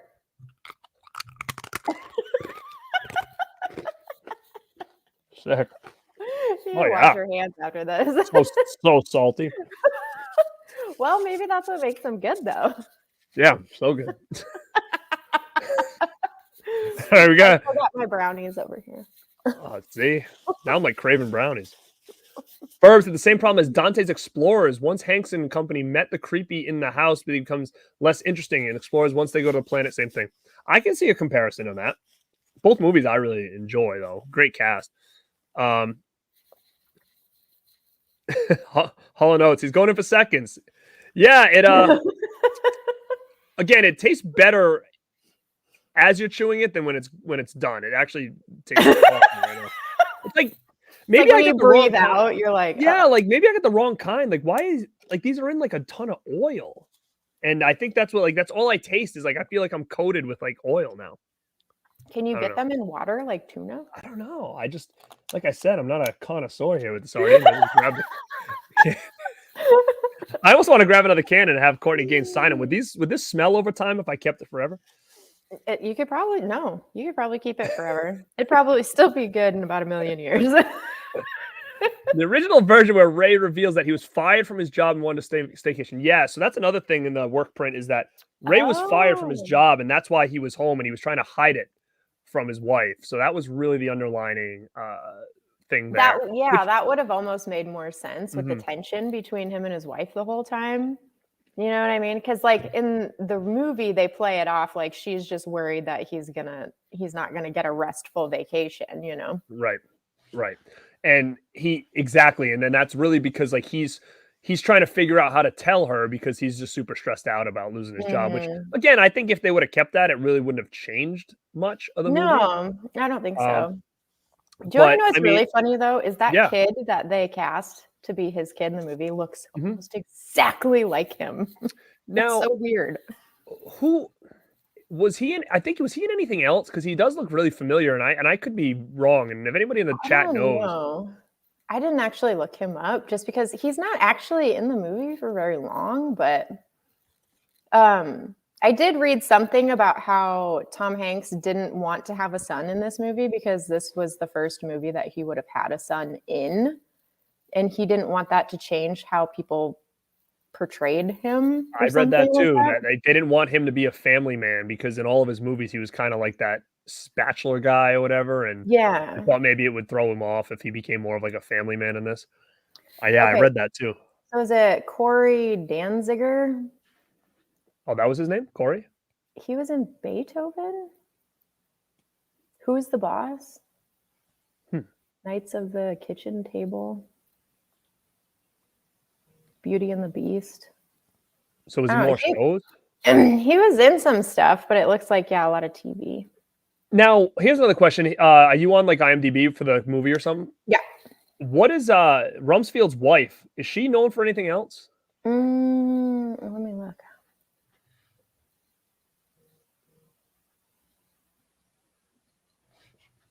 I also read too that Tom Hanks was unsure of her performance or why she was portraying the character the way she was portraying it.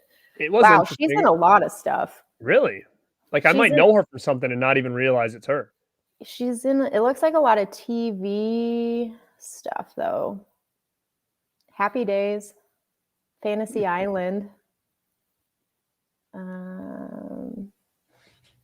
Let me see if she's in any other movies.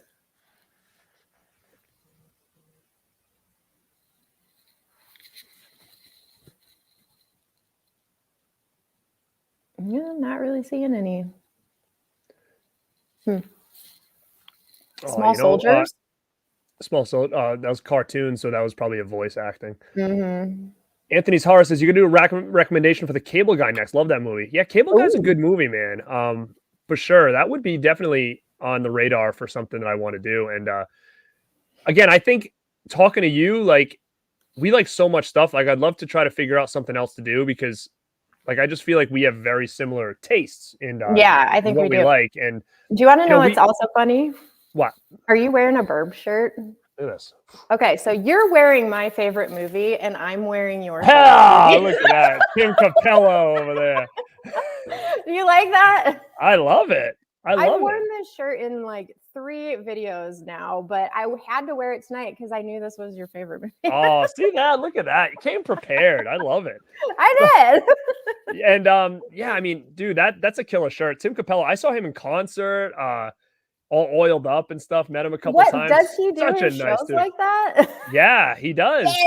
I'll send you some videos and pictures of him. He really does. God, oh, actually, please, you know what though? He has a tank top on. He has a tank top on, but he's got all the chains still. He's got the spandex pants on and stuff. Oh my God, I love it so much. Yeah, and he's such a nice guy, man. Like he was like so personable. He was super friendly. That's good to hear. Now, where you are, do you guys have like a lot of conventions and stuff there, or do you ever attend any or anything like that? Nothing. Nothing at all. Huh? So you haven't been able to like.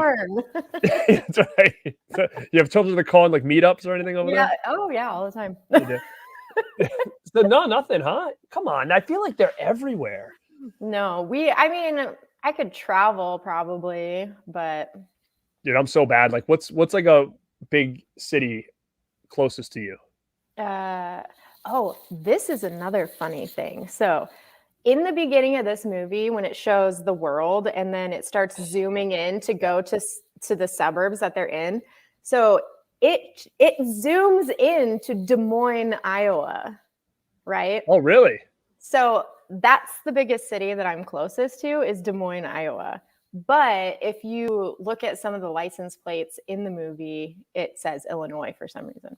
You know, I was going to ask if you knew where this took place because they didn't really say it, right? They didn't say exactly where this was. They just kept saying the suburbs and stuff like that. And I looked at IMDb and I couldn't find out if they actually said where this took place. But, okay, I didn't even notice the license plate saying Illinois or anything so like that. I read that on IMDb because when it zooms in, it's like right in the middle of the Midwest is where it kind of goes. But one of the things I read was it zooms directly into Des Moines, Iowa. But then, you see license plates that indicate that it was more a suburb of Chicago or something, which is really weird because it doesn't go anywhere near Chicago when it zooms in the beginning. But that's a great man. That opening is unreal. Like even now, I look at it and be like, wow, what a clever way to do it. Where they went into the world of the Universal logo and just kept going down and down and down right into that neighborhood. And that, like I said, to me feels like just. That them going down, seeing all the street lights and like the neighborhood, it was like, man, that just reminds me so much of just how I grew up and like even where I live still now. Like I live in the same town I grew up in, but I live in a cul-de-sac now as well. So it's very similar. Yeah, like I mean, I kind of live in the same type of thing. I think, but growing up though, like my neighborhood was like really big. Like it was huge. Like there was it was like a big circle, but there was like streets everywhere. So man, it was just one of those things. Like as middle schoolers and teenagers, we'd all meet up at the end of the street. There was like 12 of us all around the same age, and we do like manhunt on Friday nights and things that we used to do. Oh, it was the best. Fun. It was the best. You know, you'd wake up on a Saturday morning, and if you weren't outside, like my Saturday mornings would be like cartoons, wrestling, And then that's where I saw a lot of my horror movies for the first time, was like after wrestling, sometimes on a Saturday, they would do like horror movies on TV. And that's where I saw a lot of them. And Oh. then I'd go out, and if you were like late to the party, you just ran around, rode your bike around the neighborhood and figured out like, oh, there's everybody's bikes laying in that kid's yard. Oh, that's where everybody is. Like that was like my, my life. And we used to just like sit on people's lawns for hours and just talk with like 12 kids all around the same age. It was cool, That's sports in the cool. streets and stuff. It was a great time. And so I kind of just moved down the road, and same idea. So I'm raising my little guy here, and same style. What's funny is we live in a cul-de-sac, and my brother is like 2 houses over. So oh, nice. so we relive our childhood over there. You're just gonna own that neighborhood. Yeah, and like you said, did you have a lot of people around you, or growing up? We had neighbors, but they were like super far away. So basically what we would do is like I would have a bunch of friends come over like in the summer, and we'd camp in the backyard, which our house was on like a huge acre of land. And then it was surrounded by cornfields. So at night we'd run around in and out of the cornfield all night with flashlights and scare each other and shit. It's so funny because it's like very similar but different. Like you guys could play manhunt in cornfields and all this open area, right? And hide in trees and stuff like that. And we were doing, and I think about this now and how times have changed, is like if anybody in the chat grew up the same way, we would literally be like, okay, we're playing manhunt. We're going to start here. Here's the teams. And, the whole neighborhood is in bounds. If you leave the neighborhood, which goes onto like a main street, you're out of bounds type of thing. So like we would use like this huge neighborhood, and literally like we'd be hiding in like people's bushes. And I don't even know who lived at the house, and like running through people's lawns to like get away from people. And like, I'm thinking about it now, and I'm like, if I ever looked at my window and saw teenagers hiding in my bushes, like I'd freaking be calling the cops in like 2 seconds. But back then, no one cared. Like nobody cared. It was like so crazy. Like we'd be like, you'd be like just hanging out in like someone's yard that you have no idea who lives at that house, and like no one would ever say a word. And it's just so funny how it's just changed so much now. And it's different now. There's even a skit online, I don't know if you've seen it, where they talk about, back in the day, if someone rang your doorbell versus back in the day of if your doorbell rings now. It's like your doorbell rings back in the day, it's like everybody's excited, like, oh, who's coming to visit? Doorbell rings now, everybody's like hiding and shit. Who the hell's here? I don't answer my door. Yeah, it's so different. It's like, it's crazy. Like you ring doorbell, everybody starts to panic, and they're like, "Who's here? Who's coming to my house? I don't know who it is, so I'm not answering." Do you feel the same way when your doorbell rings? You're like, "What the heck is this?" Like you don't ever expect to be something good. Rings, like I just sit there and I'm like, nope. Nope.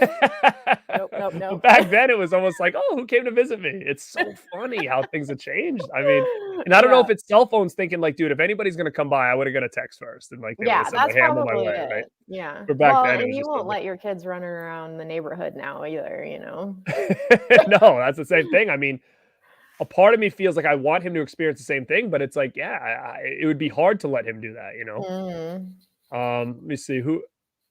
Oh, my brother's gonna try to get me to say something. So, who are the Klopex of our neighborhood now? Our neighborhood now, or the neighborhood back then? Either or, I'm not gonna say. Every neighborhood has a Klopek. We would be outside. Let me see this. Listen. We would be outside after WWF Mania until the streetlights came on. Oh man, that was awesome. Suburban Commando. Why did you bring that up? Did I say something? Oh, because I live in the suburbs. I get you. Suburban Commando. All right. Let me see. Hollywood Friday. Oh, that's what it was. Lefke said it. That doorbell set is from a stand-up comedian, Sebastian Maniscalco. Salco. I don't know him. I know who he is, but I don't know him, the last name. But yeah, so again, guys, that was our talk on the Burbs. If you guys have any questions for myself or Mel here, and if you have anything else you want to kind of chime in and add, I mean, again, I know, thinking about it, there was a lot of things like we touched upon, but there was still a lot that we didn't. So I'm sure you guys, if you haven't seen it, are going to find things that you're going to be like, oh, I can't believe they didn't mention this, because there are so many gems in this that I feel like we didn't even touch There's so many upon. one-liners. It's just ridiculous. and you guys will be reciting them to your friends and all this other stuff. And they're not going to know what you're talking about. You got to find someone who understands the movie, or they're going to think you're crazy. Right, because that's the thing. The one-liners in this movie are hilarious. They're epic, but you can't drop them in everyday conversation. There is one line of this movie I pretty much said my entire life, and that's "What's the haps, dude?" I love it. See, so we can use that. That'll still work. Yeah, that works, and I have used that. And I'm pretty sure I probably left that comment on people's social medias too. Now, here's another question I want to ask the chat, because we still do have quite a bit of people still hanging around.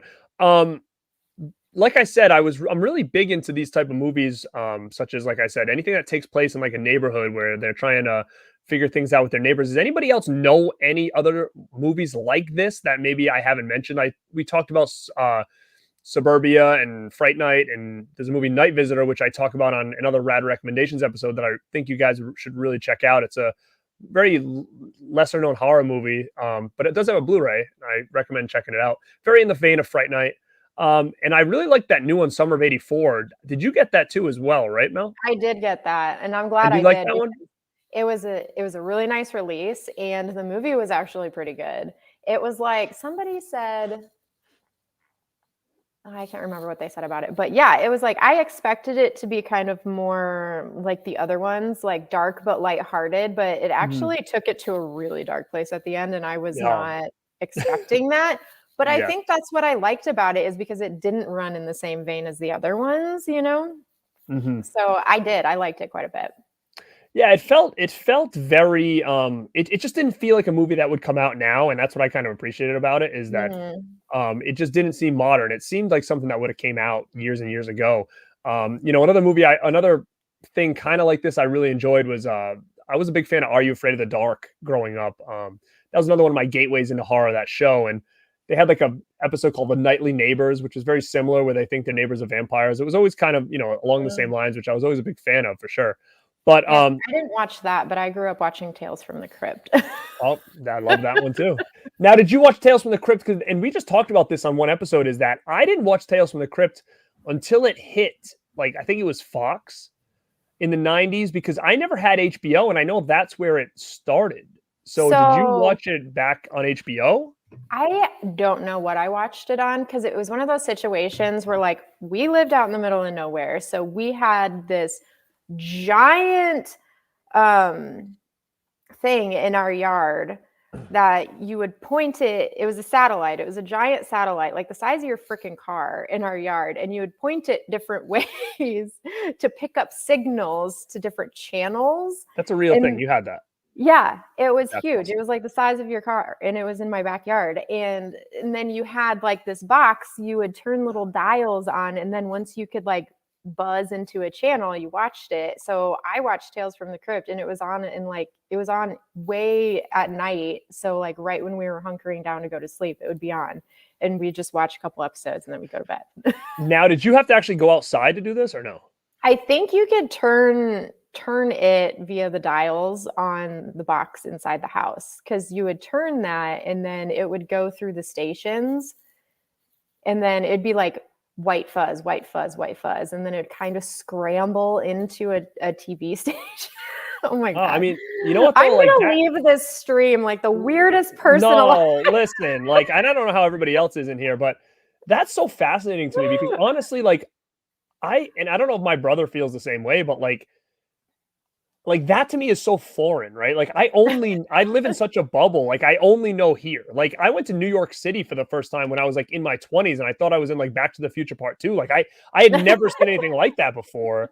And now, but that's just a very different end of the spectrum. Like you're even like farther away. Like for instance, the guys in Dead Pit that I do this stuff on, like I don't even know what it would be like to like live there. Like it just seems like it's just a whole new world. And especially back then when you were a kid and had to do stuff like that, to me, it's fascinating to me. And it's almost like as weird as it is and how much work it probably took, now you can just stream stuff with like the click of a button, right? And yeah. If I want to do something, I have to go outside and like turn this thing, like, but to me, I'm almost like, it just makes it almost like when you have to do all that work, it almost feels like whatever you end up watching, you appreciate way more because you actually had to do the work to like really get it. Like you had to really be invested at that point. Yeah. It's the same way when you were little and we used to rent a movie or a video game or whatever. And it's like, this is all you got for 3 days. So it's either you're Yeah. going to make the most of it or where now I'll buy something. I'll be like, yeah, I haven't opened it. It's been like 9 months since I bought it. Right. Like it's just so different. And I think you really Yep. do appreciate things that you actually have to work a little bit harder at. And Mhm. yeah, to me, like now, does your family still own that or like that No. property or no? Yeah, they're on the same property, but they have since gotten rid of the satellite. I know, it's Just- really sad. But it ended up just being like a lawn ornament after a while, you know? Maybe we should do cable guy. It's like sounds like that to me. Like you were just like you were Right? I bet laying I on the could dig satellite. up some pictures of it. That's I bet we cool. Like have pictures of it somewhere. It's like the size of a freaking tree. that's It's awesome. Though. so big. It's so unique. Now, did everybody have to have those, or was that just something that like fell on your Um, property? I honestly think that I might have been the only one that had one of those. I don't know. There might have been other people around that had them that I didn't know. Um, so yeah, I don't know. So here's another one. Ken says again, Ken, I don't. All right, so you live in Kentucky too as well. We lived in the country. I didn't have cable till I was 15. Like, yeah, see, like it's just so interesting to me, and a part of me is somewhat jealous of areas that are behind the times. Like I feel like we have what we have here and what's coming here is I don't live in a city or anything, but I just feel like everything's closing. Like we have zero like small businesses. I feel like is very minimal now. Um, I don't know if you guys have a lot of that still, where you have just like little places that you go and shop that are like not big department stores or big name corporate companies or anything like that. Like we have, Yeah, it's we getting have like really small slim town here. stores. Yeah, like we don't have any of that anymore. Like it's all pretty much just big name stuff now. And again, I don't live in the city, but I live close enough. I live pretty much between Boston and Providence. So like I'm inside those two areas. But yeah, and it's sad to see that, everything is just Mhm. lifestyle here, and I don't know how you feel, but it's very fast. And Yeah. I sometimes just wish it would slow down a little bit because it's just everybody here and everything is just quick Mhm. all the time. So I really do appreciate like the towns and stuff that still kind of live like it was maybe 15 years ago from now. But And yet our video store is still closed too. it does, yeah. It's all good. I was like, oh, ours will never close because it's small town. People will still rent movie. No, it's still closed. But I lived in Chicago for 3 years. So I know what you're saying about things being faster because when I moved back here, it was almost like a breath of fresh air. I was like, I missed the little things. One of the biggest things that I missed was being able to drive up to the door that you were going to walk into. You know what I mean? Because when I lived in Chicago, it was like you had to take the bus and then you got off at the bus stop and then you Mhm. still had to walk 3 blocks to get to the building you wanted to get in. Or if you had your car there, which I did for a little bit, you had to drive, but then you had to park like 3 miles away because there's no parking spot, But to come back here and drive directly to the door that you were going to walk into was like Yeah. one of the most amazing things Mm. to me Yeah. for some reason. I mean, I can imagine, and I'm sure I can't imagine how that transition must have been from you from where you grew up to Chicago. Like to me, that's like a big jump, right? That's like a Oh big yeah, it was change huge. It was in super life. fun and I appreciated my time there. But yeah, after a while, it was like, whew, so Yeah. much going on here. Yeah, no, it's true, and it's kind of like that all around, where I am too. Luckily, like again, I don't live in a city, so I'm not taking like buses and stuff like that. I still drive everywhere, but yeah, things Mhm. just feel fast paced all the time, and like I'm always rushing to do 100 different things. So yeah, to be able to take a step back and like you said, a breath of fresh air, like it just must feel really nice for sure. And guys, really quick, if you're still hanging around here, if you have not subscribed to My Killer Podcast, you need to do it now. Again, I'm going to definitely try to figure out something to get her back on here, or maybe do Yeah. something on her channel or whatever. I mean, I just think that we have a lot in common when it comes to certain movies. So, and Yeah, someone that'd had a definitely be fun. I've actually been told that many a times. People are like, "Oh, you should check out Born to Be Rad. You guys like all the same stuff." I was like, oh hell yeah, "Really? Okay." and we've got the colored lights going all over the place. And someone Oh says, yeah. "Can we get Born to Be Rad headbands and My Killer Podcast beanies?" Um, Listen, I can make the headband thing happen. Trust me, I was on her about getting some shirts because I like her pink logo and I would rock it for sure, no doubt. So we'll Yeah, I work haven't on that thought for about sure. that yet. I was thinking about trucker hats because in the summer this is my jam. Yeah, just get it. I mean, it's pretty. I think it's pretty simple to kind of open up like a T Public account and stuff like that, um, I think and you then could if do like like a print on demand on Amazon or something like that, right? also something like that, yeah. And there's another couple because I do it through the Dead Pit store, so usually I just say, hey, here's a design, and then he takes care of the rest for me. Mhm. My brother does it for his band, so yeah, again, like I think that it's pretty easy to do, and it's one of those things where I think it's not like you're paying to keep it there. It's almost like you only, once someone buys something, it's, that's when you have to like give a percent or anything like that. So, so Oh, I think it's pretty easy enough. But yeah, guys, make sure to sub if you haven't. And same thing with me. If you're coming from her channel, I'd appreciate the sub. I got to get to that 1,000 so I can do my whoop, whoop. tour in here, my nice room tour. Yeah, but and then you can roll that poster up and send it my way. I'll see what I can do. I got another cool Burbs poster actually. You know what? I'll see. I have a cool. You don't have to give me a poster. I have a cool Burbs like art print that it was commissioned, and I love it. It's super cool. I'll send you a picture of it. But it's just one of those things. Like I only have so much real estate. I'm like, I love it, but like, is this ever gonna hit the wall? And I would hate for it to sit in like a portfolio forever. Let me see what somebody says here. We got Gary, you guys should do an episode together on the genre to early classes. Stay tuned. Since she had the satellite. Yeah, man, I actually think I have Stay Tuned. I think it just got a Blu-ray release recently, I believe. That's a pretty cool one too. TerraVision would be another good one. They just said TerraVision. Oh yeah. But yeah, man. Yeah, guys in the chat here. Thank you guys so much for coming to hang out with us. It was like an hour and 40 minutes on here. We ate some food. We talked some Burbs. And we learned a little bit about, our time growing up, which again, to me, I'm always very interested in that kind of stuff because you guys follow my channel. I'm very big on like looking back on like life and all that other stuff. So to kind of hear other people's stories always definitely fascinates me. And I appreciate you guys hanging in here. We've had a pretty good crowd, more or less most of the night. And Elle, thank you so much for coming on the show. I totally appreciate it. And I was happy to do this with you. Yeah, thank you for having me. This was super fun. Thank you for eating those sardines. Well, now I'm thinking in my head, like, okay, what am I going to do with these now? Yeah. You gotta eat them. I might have to have a couple, but I'm telling you, this is so messy. It's like oil all over the.